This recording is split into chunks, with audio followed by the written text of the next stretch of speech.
السلام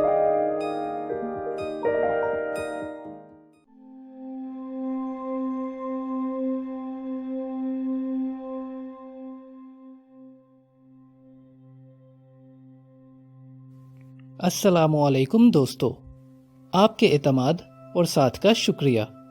ہم پر امید ہیں کہ آپ کی یہ حوصلہ افزائی مستقبل میں نہ صرف برقرار رہے گی بلکہ اس میں اضافہ بھی ہوگا۔ ادب سرائے ایک کاوش ہے دنیا کے بہترین لٹریچر کو آپ کی اپنی زبان میں آپ تک پہنچانے کی۔ یہ تحریر سنانے سے پہلے میری آپ سے گزارش ہے کہ ہمارے چینل کو سبسکرائب کریں تاکہ یہ اور اس جیسی بہت سی تحریر آپ تک پہنچ سکیں۔ شکریہ۔ ادب سرائے۔ ادب سرائے۔ The 48 Laws of Power، طاقت و اختیار حاصل کرنے کے 48 قانون۔ قانون نمبر 46، کبھی خود کو مکمل ترین شخصیت مت ظاہر کریں۔ Never appear too perfect۔ پیغام: دوسروں سے بہتر نظر آنا ہمیشہ خطرناک ثابت ہوتا ہے، لیکن کسی بھی خامی اور نقص سے مبرہ نظر آنا تو انتہائی خطرناک ہے۔ حسد آپ کی خفیہ دشمن پیدا کرتا ہے۔ کبھی کبھار غلطی کرنا اور بے ضرر قسم کی غلطیوں کو تسلیم کر لینا حاسدوں سے بچنے کی ایک اہم ترکیب ہے۔ اس سے آپ عام قابل رسائی انسان نظر آئیں گے۔ صرف دیوتا اور اس دنیا سے رخصت ہو چکے لوگ ہی خطاؤں سے پاک ہو سکتے ہیں۔ انسان کو ہمیشہ سے احساس کمتری کا سامنا کرنا مشکل اور ناگوار لگتا ہے۔ خود سے برتر مہارت، صلاحیت یا طاقت کے سامنے ہم اکثر بے چینی محسوس کرتے ہیں، اور یہ اس لیے ہوتا ہے کہ ہم میں سے اکثر اپنے بارے میں احساس برتری کا شکار ہوتے ہیں، اور جب ہم ایسے کسی شخص سے ملتے ہیں تو ہم پر واضح ہوتا ہے کہ ہم اصل میں اتنے ذہین یا طاقتور نہیں ہیں جتنا ہم خود کو سمجھ رہے تھے، اور یہ پریشانی ہمارے اندر کوئی نہ کوئی منفی جذبہ پیدا کرتی ہے۔ اس سے ہماری انا کو ٹھیس پہنچتی ہے۔ نہ تو ہم اس شخص کے مساوی ہو پاتے ہیں اور نہ ہی ہم یہ تسلیم کر سکتے ہیں کہ ہم حسد میں مبتلا ہیں، کیونکہ ایک تو اس جذبے کو معاشرے میں اچھی نظر سے نہیں دیکھا جاتا، دوسرے حسد کا اظہار کر کے ہم دراصل اپنی کمتری کا اعتراف کرتے ہیں۔ چنانچہ ہم مختلف بہانوں سے اپنے حسد کو تسکین پہنچاتے ہیں، اور ان طریقوں میں سب سے عام یہ ہے کہ ہم اس شخص میں خامیاں نکالتے ہیں۔ حسد کے پوشیدہ اور تباہ کن احساس سے نمٹنے کے کئی طریقے ہیں۔ سب سے پہلے تو یہ جان لیں کہ جب آپ طاقت حاصل کرتے ہیں تو ساتھ ہی آپ سے نیچے لوگ آپ سے حسد کا شکار ہو جاتے ہیں۔ ہو سکتا ہے وہ اس کا اظہار نہ کریں، لیکن یہ ناگزیر ہے۔ آپ اپنی سادگی یا حماقت سے ان کے ظاہری خلوص اور سچائی کو حقیقت مت سمجھیں۔ ان کی تنقید کے پیچھے ان کہے جملوں کو سننے کی کوشش کریں۔ ان کی آنکھوں میں نظر آنے والے انات اور حد سے بڑی ہوئی تعریف جو در حقیقت آپ کو ناکام کرنے کے لیے کی جا رہی ہے، ان سب پر غور کریں۔ حسد کے پیدا کردہ مسائل اس وقت اور بڑھ جاتے ہیں جب ہم انہیں سمجھ نہیں پاتے۔ دوسرا یہ کہ جب لوگ آپ سے حسد کرتے ہیں تو رازداری اور مکاری سے آپ کے خلاف کچھ نہ کچھ ضرور کرتے ہیں۔ وہ آپ کے راستے میں ایسی رکاوٹیں کھڑی کریں گے جن کے بارے میں آپ پہلے سے نہیں جان پائیں گے۔ اس طرح کے وار سے بچنا بہت مشکل ہوتا ہے۔ اس لیے بہتر یہ ہے کہ لوگوں کے دلوں میں حسد پیدا ہی نہ ہونے دیں، کیونکہ ایک بار پیدا ہونے کے بعد اسے دل سے نکالنا بہت مشکل ہے۔ آپ کو چاہیے کہ کسی کے دل میں حسد پیدا ہونے سے پہلے ہی اسے ختم کر دیں۔ ان عوامل اور خصوصیات سے آگاہ ہو کر جو لوگوں کے دلوں میں حسد پیدا کرتی ہیں، آپ اس جذبے کو خطرناک حد تک پہنچنے سے پہلے ہی روک سکتے ہیں۔ طاقت و اختیار کے ایوانوں میں ایک اور بہت بڑا خطرہ اچانک کسی کا مقدر بدل جانا ہے، جیسے کوئی غیر متوقع ترقی، فتح یا کامیابی جو اچانک جیسے آسمان سے نازل ہو جائے۔ اس سے آپ کے سابق ہم اسروں اور دوستوں میں حسد پیدا ہونا ضروری ہے۔ سن 1651 میں جب آرچ بشپ ریڈز کو کارڈینل کے عہدے پر ترقی دی گئی تو وہ جانتا تھا کہ اس کے کئی سابقہ شریک کار اس سے شدید حسد میں مبتلا ہیں۔ اپنے سے نیچے کے لوگوں کو خود سے دور کرنے کی حماقت کی بجائے ریڈز نے پوری کوشش کی کہ اس ترقی کو وہ اپنی خوبیوں کی بجائے محض قسمت کی مہربانی قرار دے۔ لوگوں کو خوش کرنے کے لیے اس نے مزید عاجزی سے انتہائی مؤدبانہ طرز عمل اختیار کیا، جسے کچھ ہوا ہی نہیں۔ اس نے لکھا کہ ان حکمت عملیوں نے اس کے خلاف پیدا ہوئے حسد کو کم کرنے میں بہت مدد دی۔ ریڈز کی مثال پر عمل کریں تاکہ آپ کو ملنے والی خوشی باقی سب کو بھی قابل حصول لگے، اور اس سے حسد کی آگ بھی کم ہو جائے گی۔ حسد کو کم کرنے کا ایک اور طریقہ یہ بھی ہے کہ خود میں کسی کمی اور خامی کا اعتراف کریں، کسی ایسی غلطی کا جو بے ضرر ہو۔ حسد کے مختلف خفیہ بحروپوں سے ہوشیار رہیں۔ حد سے بڑھی ہوئی تعریف اس بات کی یقینی علامت ہے کہ جو شخص آپ کی تعریف کر رہا ہے وہ آپ سے حسد کر رہا ہے یا پھر اس تعریف کی آڑ میں آپ کے لیے پھندا تیار کر رہا ہے، کیونکہ ایسے افراد کی تعریفوں پر پورا اترنا آپ کے لیے ناممکن ہے۔ اس کے ساتھ ہی وہ لوگ جو آپ پر بہت شدید تنقید کرتے ہیں، غالباً وہ آپ سے اتنا ہی حسد کرتے ہیں۔ ان کی تنقید کے پیچھے چھپے حسد کو سمجھیں اور ان کے الزامات کو دل پر مت لیں۔ انہیں نظر انداز کر کے حسد کی آگ میں جلنے دینا ہی ان کے لیے بہترین انتقام ہے۔ مثال نمبر 1، سر والٹر ریلے کی کچ فہمی۔ ملکہ برطانیہ الزبتھ کے دربار میں سر والٹر ایک عظیم عبقری شخصیت تھی، ایک سائنسدان، اپنے وقت کی خوبصورت شاعری کی شناخت کا حامل شاعر، ایک اعلیٰ رہنما، ایک کامیاب تاجر، ایک عظیم امیر البحر، اور ان سب حیثیتوں سے بڑھ کر ایک حسین و جمیل درباری جو ملکہ کا منظور نظر تھا۔ وہ جدھر جاتا لوگ اس کی راہ میں آنکھیں بچھاتے۔ ایسی عظیم و شان انسان کو بالآخر اپنی زندگی سے ہاتھ دھونا پڑے۔ والٹر ریلے سے صرف ایک مہلک غلطی سرزد ہوئی کہ وہ دوسرے درباریوں کے حسد و رقابت کا ادراک کرنے میں بری طرح ناکام رہا۔ اس نے ہر شعبہ زندگی میں عظیم کامیابیاں حاصل کر کے اور ملکہ کے دل میں گھر کرنے سے دوسرے تمام درباریوں کو شدید احساس کمتری اور حسد میں مبتلا کر دیا۔ ریلے یہ سمجھتا تھا کہ اس کی شاندار کارکردگی لوگوں کے دلوں میں اس کے لیے محبت اور احترام کے جذبات پیدا کر رہی ہے۔ اسے یہ بات معلوم نہ ہو سکی کہ ان کے دلوں میں اس کے لیے حسد کے جذبات موجود ہیں۔ دوستوں کی دوستی قصہ پارینہ بن چکی تھی، اب وہ اس کے خاموش دشمن تھے۔ انہوں نے اسے ملکہ کی نظروں میں گرانے سے کوئی کسر نہ چھوڑی۔ بالآخر وہ ملکہ کی نظروں سے گر گیا۔ ملکہ کی نظروں سے کیا گرا کہ وہ اپنی زندگی سے ہاتھ دھو بیٹھا۔ وہ غداری کے جرم میں پھانسی کی سزا پا گیا۔ سر والٹر ریلے کے معاملے میں روا رکھا جانے والا حسد بدترین قسم کا حسد تھا۔ یہ حسد والٹر ریلے کی قدرتی ذہانت اور اس کی خوبصورتی کا نتیجہ تھا۔ ذہانت، خوبصورتی اور دلکشی ایسے اوصاف ہیں جو قدرت کی طرف سے ودیعت کردہ ہیں، اور ہم ایسی صفات کے اظہار پر قابو نہیں پا سکتے۔ اس کے مقابلے میں دولت کی قوت ہے، اس کے اظہار سے بھی حسد جنم لے سکتا ہے، لیکن اس کو ہم اپنے قابو میں رکھ سکتے ہیں۔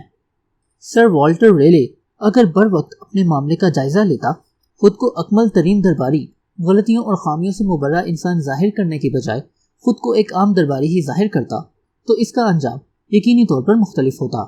کامیابی آپ کے دوستوں اور سرپرستوں کے دلوں میں آپ کے لیے حسد پیدا کرتی ہے۔ امریکی صدر جارج واشنگٹن نے اس کے برعکس حکمت عملی اختیار کی۔ جارج واشنگٹن نے پہلے تو امریکی فوج کا کمانڈر ان چیف بننے سے انکار کر دیا، جبکہ دوسری بار اس نے صدر امریکہ بننے کی پیشکش بھی ٹکرا دی۔ دونوں صورتوں میں جارج واشنگٹن نے خود کو عوام کی نظروں میں نہایت باوقار اور ہر دل عزیز کر دیا۔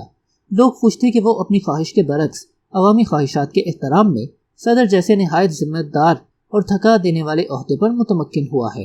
سب کے دلوں میں اس کے لیے حسد کی بجائے احترام پیدا ہو گیا۔ اسے آج تک ایک محترم ہستی کے طور پر جانا جاتا ہے۔ حاصل، گھاس پھوس اور خود رو پودوں کو پانی نہیں دیا جاتا، لیکن جیسے جیسے آپ باغ کو پانی لگاتے ہیں، خود رو پھول پھلنے پھولنے لگتے ہیں۔ آپ کو سمجھ نہیں آتی کہ یہ کیسے ہوا، لیکن وہ بدصورتی اور قد میں بڑھتے چلے جاتے ہیں اور ایک باغ کی خوبصورتی کو بڑھنے سے روک دیتے ہیں۔ باغ کے پودوں کو دیکھ بھال کر پانی لگائیں اور حسد کے خود رو پودوں کا پانی بند کر دیں، اس سے قبل کہ بہت دیر ہو جائے۔ سند، مختلف اوقات میں اپنے کردار میں کسی بے ضرر سی خامی اور کمزوری کا اظہار کرتے نہیں، ورنہ حسد کے مارے لوگ آپ کو گناہوں کی پوٹلی بنا کر پیش کریں گے۔ حاسد 100 آنکھوں والے نگران کی طرح آپ کے اندر کوئی نہ کوئی خامی تلاش کرنے کی کوشش کرے گا، کیونکہ اس سے اس کے اندر جلتی حسد کی آگ ٹھنڈی ہوگی۔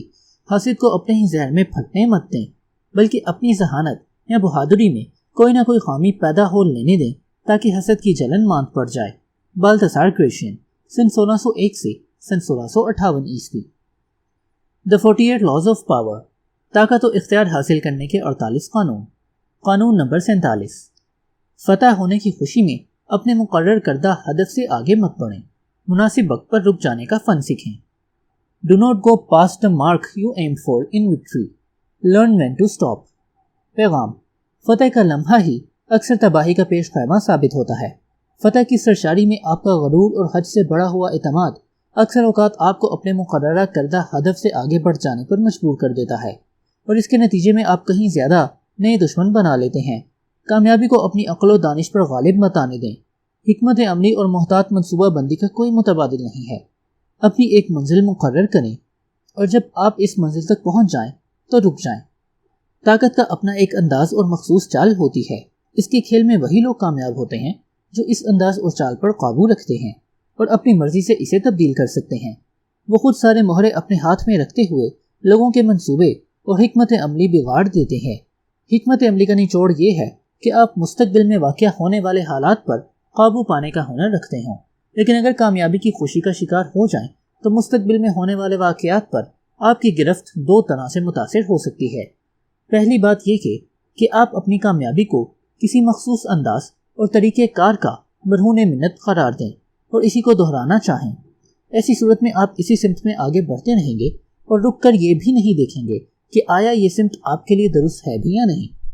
دوسرا یہ کہ کامیابی کا نشہ آپ کے دل و دماغ پر حاوی ہو جائے اور آپ جذبات میں آ جائیں، خود کو ناقابل تسخیر تصور کرتے ہوئے آپ جارحانہ چال چلیں اور آخرکار فتح سے حاصل ہونے والے فوائد کھو بیٹھیں۔ سبق بہت سادہ ہے۔ طاقتور لوگ اپنی انداز اور چال بدلتے رہتے ہیں، راستہ بدل کر حالات کے مطابق خود کو ڈھالتے ہیں اور موجودہ وسائل سے فائدہ اٹھانے کی حکمت عملی استعمال کرتے ہیں۔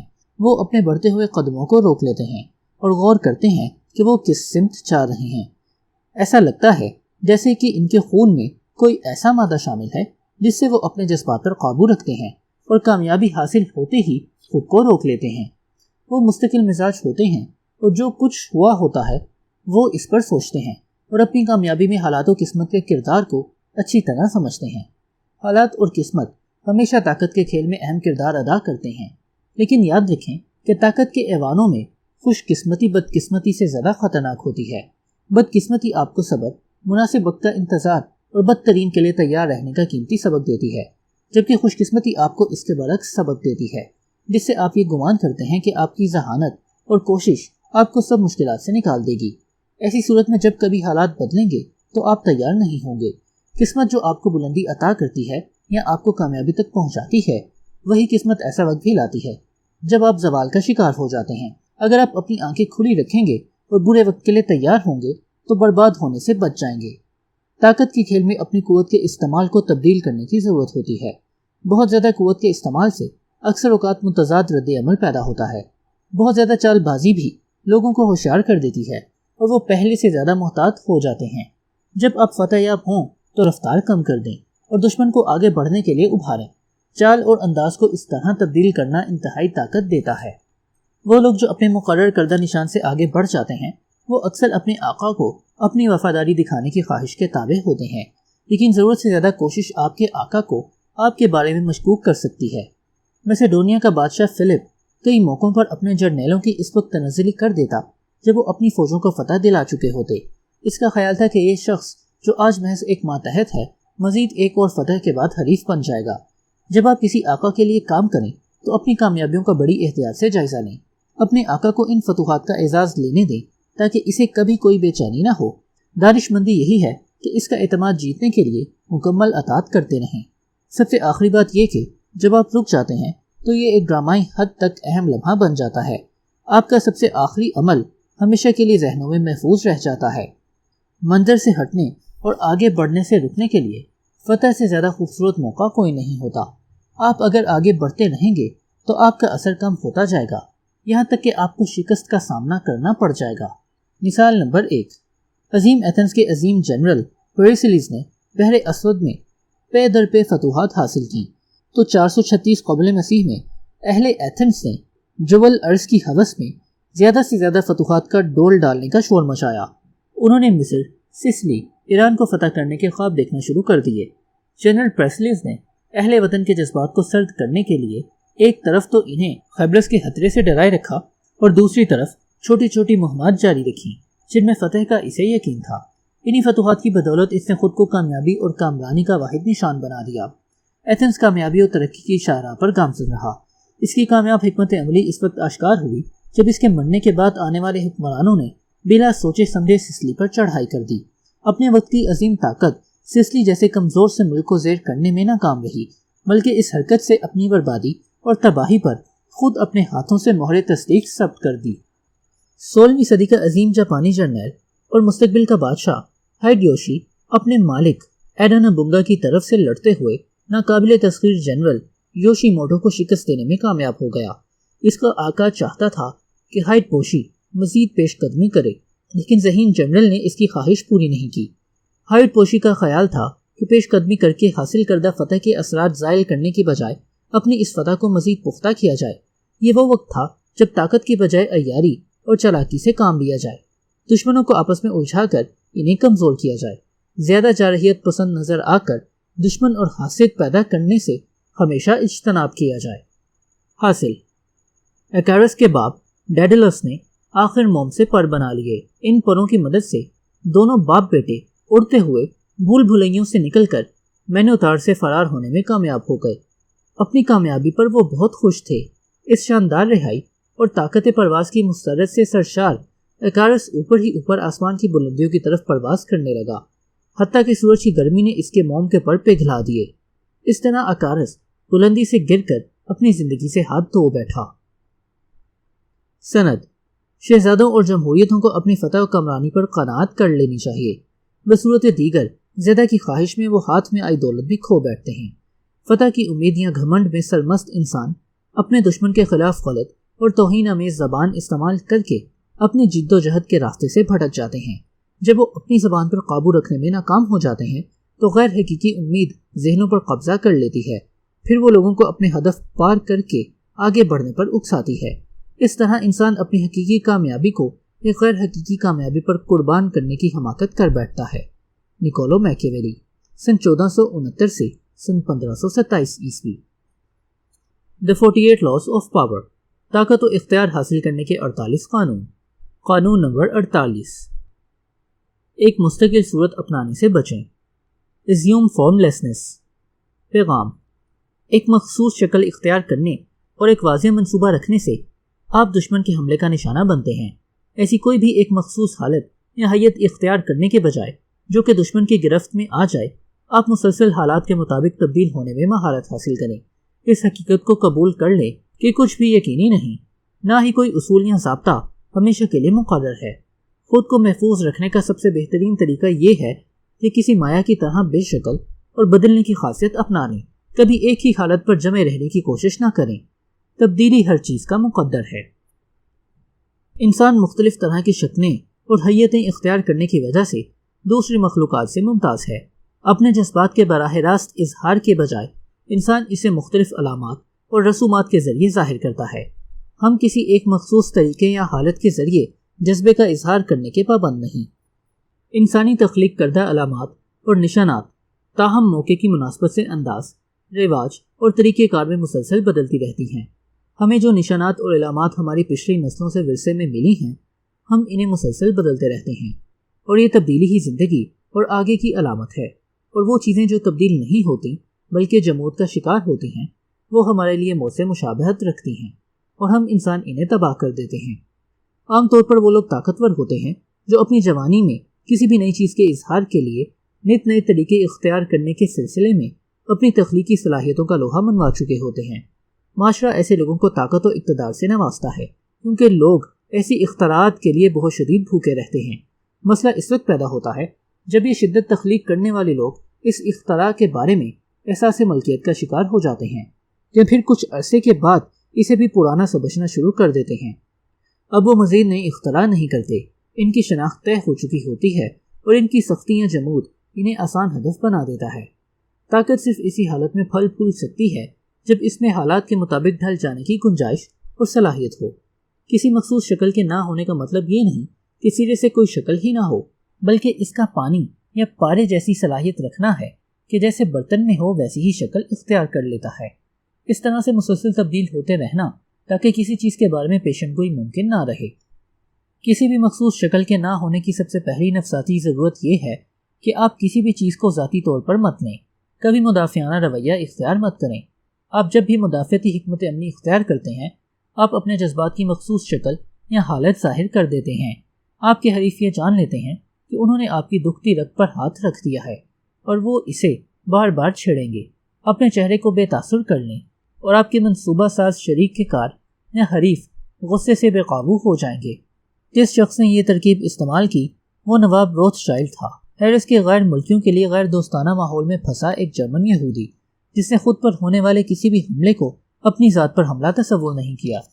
مزید برآں اس نے خود کو وہاں کے سیاسی ماحول کے مطابق ڈھال لیا۔ روتھشائلڈ نے ان سب کو قبول کیا اور ان میں گھل مل گیا۔ ایک طرف جب اس نے خود کو ماحول کے مطابق ڈھال لیا اور خوب ترقی کی، تو دوسری جانب وہ تمام بڑے خاندان جو اس صدی کے آغاز میں بہت دولت مند تھے، وہ وقت اور مقدر کے اتار چڑھاؤ میں تباہ و برباد ہو گئے۔ خود کو ماضی سے جوڑ کر انہوں نے ایک مخصوص شکل اختیار کی جس کی انہیں بہت بڑی قیمت دینا پڑی۔ جیسے جیسے آپ بڑے ہوں، آپ کو ماضی پر کم سے کم انحصار کرنا چاہیے، لیکن محتاط رہیں کہ آپ کوئی ایسی مخصوص طرز نہ اپنا لیں جس سے آپ آثار قدیمہ کی کوئی یادگار بن کر رہ جائیں۔ یہ کبھی مت بھولیں کہ کوئی مخصوص شکل نہ رکھنا محض ایک حکمت عملی ہے۔ اس سے آپ کو یہ موقع ملتا ہے کہ جب آپ کے حریف آپ کی اگلی چال کے بارے میں اندازہ لگانے کی کوشش کرتے ہیں اور آپ کی اس چال سے بچنے کے لیے دفاعی حکمت عملی اختیار کرتے ہیں، جس سے آپ ان کی طاقت و صلاحیت کے بارے میں جان جاتے ہیں اور آپ کو ان پر واضح برتری حاصل ہو جاتی ہے، اس سے پہل کرنے کا موقع آپ کے ہاتھ میں آ جاتا ہے، جس سے آپ کے حریف کبھی عمل نہیں کرتے بلکہ ہمیشہ آپ کے عمل پر رد عمل دکھاتے ہیں۔ اس سے آپ کے مخالفین کی ساری جاسوسی عکارت ہو جاتی ہے۔ ہمیشہ یاد رکھیں کہ کوئی مخصوص شکل نہ رکھنا ایک تدبیر ہے۔ اس سے کبھی یہ مطلب نہ لیں کہ خود کو مکمل طور پر حالات کے رحم و کرم پر چھوڑ دیں۔ آپ یہ تدبیر اندرونی سکون اور عافیت کے لیے اختیار نہیں کر رہے، بلکہ اس کا مقصد طاقت کا حصول ہے۔ یہ بھی یاد رکھیں کہ خود کو مسلسل بدلتے حالات کے مطابق ڈھالنے کا مطلب یہ ہے کہ آپ خود اپنی آنکھوں سے اپنے ارد گرد کے واقعات پر نظر رکھیں اور لوگوں کے مسفروں پر عمل نہ کریں۔ اس کا مطلب یہ ہے کہ آپ آخرکار تمام ضابطوں، کتابوں اور دانش مندوں کی نصیحتوں کو مکمل طور پر نظر انداز کر دیں۔ اگر آپ لوگوں کی آراء اور نظریات پر بہت زیادہ انحصار کرتے ہیں تو آخرکار آپ ایک مخصوص حالت اختیار کر لیں گے جو مناسب نہیں۔ ماضی، خاص طور پر اپنے ماضی کے بارے میں بے رحم ہو جائیں اور ان فلسفوں پر بالکل توجہ مت دیں جو باہر سے آپ پر ٹھونسے جاتے ہیں۔ مثال نمبر 1، دو ناقابل تسخیر دشمن۔ سن 483 قبل مسیح میں شہنشاہ فارس دارا اعظم نے اپنے پرانے حریف یونان کو فتح کرنے کا منصوبہ بنایا۔ شہنشاہ دارا کے خیال میں یہ ایک آسان مہم تھی، کیونکہ آج تک تاریخ عالم میں کبھی اتنی بڑی فوج نے بیک وقت کسی مہم میں شرکت نہ کی تھی۔ مشہور مورخ ہیروڈوٹس کے مطابق ایرانی فوج 50 لاکھ سپاہیوں پر مشتمل تھی۔ شہنشاہ دارا نے منصوبہ بنایا کہ پیادہ فوج دریائے ہیلسی پونڈ پر پل بنا کر خشکی کے راستے یونان پر یلغار کرے گی، جبکہ اس کی عظیم بحری فوج بحری جنگی جہازوں پر سوار یونانی بندرگاہ کا گھیراؤ کر کے ان کے بحری جہازوں کو ناکارہ کر دے گی۔ دارا کا غلطیوں اور خامیوں سے پاک منصوبہ روب عمل ہونے والا تھا کہ شہنشاہ کے مشیر خاص ارطابنس نے شہنشاہ کو خبردار کیا کہ یہ مہم ناکامی سے دوچار ہو جائے گی، کیونکہ دنیا کی 2 زبردست ترین طاقتیں آپ کے مخالف ہوں گی۔ یہ سن کر شہنشاہ ہنس پڑا۔ اس زبردست اور عظیم فوج کا مقابلہ کون سی طاقتیں کریں گی؟ ارطابنس نے کہا، جاہ پناہ، وہ 2 دشمن زمین اور سمندر ہیں۔ سمندر میں ایسی وسیع و عریض بندرگاہوں کی کمی تھی جو عظیم بحری بیڑے کے ہجوم کے لیے کافی ہوتی، جبکہ ایسی بڑی بڑی فوج جیسے جیسے یونان کے اندر پیش قدمی کرتی جاتی، اس کی سپلائی لائن کو محفوظ اور جاری رکھنا ناممکن ہو جاتا۔ لیکن بادشاہ کے سر میں بڑی فوج کا غرور سمایا تھا۔ اس نے اپنے مشیر کو بزدل قرار دیا اور تباہی کے راستے پر چل نکلا۔ جب یہ لشکر منصوبے کے مطابق خشکی اور سمندری راستے سے یونان پر یلغار کے لیے روانہ ہوا تو پہلا دھچکا اس وقت لگا جب خراب سمندری موسم نے ایرانی بحریہ کی پیش قدمی روک دی۔ کوئی بندرگاہ ایسے وسیع و عریض بحری بیڑے کو سنبھالنے کی متحمل نہ ہو سکتی تھی۔ ادھر خشکی پر تعداد کی کثرت کے نشے میں بدمست ایرانی فوج نے اپنے راستے میں آنے والی ہر شے کو تہس نہس کر دیا، کھڑی فصلوں کو جلا دیا، پودوں اور پیڑوں کو جڑ سے اکھاڑ پھینکا، غلے اور اناج کے ذخیروں کو تباہ کر دیا۔ اپنے بڑے ہجوم کی وجہ سے ایرانی فوج کی رفتار بہت کم تھی۔ ادھر یونانیوں نے ایرانی فوج کو اپنے اصل ہدف سے ہٹانے کے لیے تمام تر حربے آزمانے کی روش اختیار کر لی۔ نتیجے کے طور پر دارا کی اس عظیم الشان فوج کو شکست سے دوچار ہونا پڑا۔ دارا کی اس شکست میں درس عبرت ہے۔ لچکدار، سبک رفتار اور متناسب فوج ہمیشہ فاتح بن کر ابھرتی ہے، کیونکہ اس کے لیے کئی راستے موجود ہوتے ہیں۔ جیسے جیسے ہم بڑے ہوتے جاتے ہیں، عدم صورتوں اور غیر متشکل ہونا ہمارے لیے اور بھی ضروری ہوتا ہے۔ اگر ہماری عادات پختہ اور غیر لچکدار ہوں تو ہماری ایک مخصوص شناخت بن جاتی ہے۔ ہماری مخصوص عادات اور حرکات و سکنات ہمارے حریفوں کو ہمارے بارے میں درست اندازے قائم کرنے میں مدد دیتی ہے۔ یاد رکھیں، بحروب کا فن دراصل آپ کا ہتھیار ہے۔ اسے بہتے دھاروں کے ساتھ بہنے یا تقدیر کے عروج و زوال کے مذہبی نظریے سے گڑبڑ نہ کریں۔ روب بحروب کا کھیل یا بے شکل نظر آنے کا تماشا آپ اپنی طاقت میں اضافے کی خاطر اپنے دشمن کو دکھاتے ہیں اور یہ کھیل آپ کی قوت و طاقت میں اضافے کا سبب بنتا ہے۔ حاصل مرکری، پروں والا تجارت کا دیوتا، چوروں، جواریوں اور تیز رفتار دھوکے بازوں کا سرپرست مقدس دیوتا مرکری سیماب جس لمحے وجود میں آیا اس نے بربط ایجاد کیا۔ اس شام مرکری نے اپولو دیوتا کی مویشی چوری کر لیے، پھر وہ وہاں سے فرار ہو گیا۔ اس کے پاس اپنی خواہش کے مطابق کوئی بھی روپ اختیار کر لینے کی عجیب و غریب طاقت تھی۔ اس نے سارے جہان کو مصیبت میں مبتلا کر دیا۔ مرکری ایک سیال دھات کا نام بھی ہے۔ اس خاصیت کی بنا پر اس دیوتا کے نام پر رکھا گیا۔ چمک دمک والا دیوتا مغالطے اور ہاتھ میں نہ آنے کی اہلیت کے سبب بے تحاشا قوت رکھتا تھا۔ سند: ایک فوج تشکیل دینے کی تکمیل دراصل اس فوج کو غیر متشکل صورت گری کرنے پر ہوتی ہے۔ جنگ میں حاصل ہونے والی فتح بار بار خود کو نہیں دہراتی بلکہ اپنی کیفیت کو مسلسل بدلتی رہتی ہے۔ ایک عسکری قوت کبھی ایک حالت کو مستقلاً اختیار نہیں کرتی، نہ پانی ایک مستقل شکل پر قائم رہتا ہے۔ اپنے دشمن کے وار کو غیر مؤثر کرنے کے لیے خود کو حالات کے مطابق ڈھال لینے کی اہلیت کا نام ہی ذہانت یا عبقریت ہے۔ سن سو 4th century BC۔ ختم شد۔ ادب سرائے۔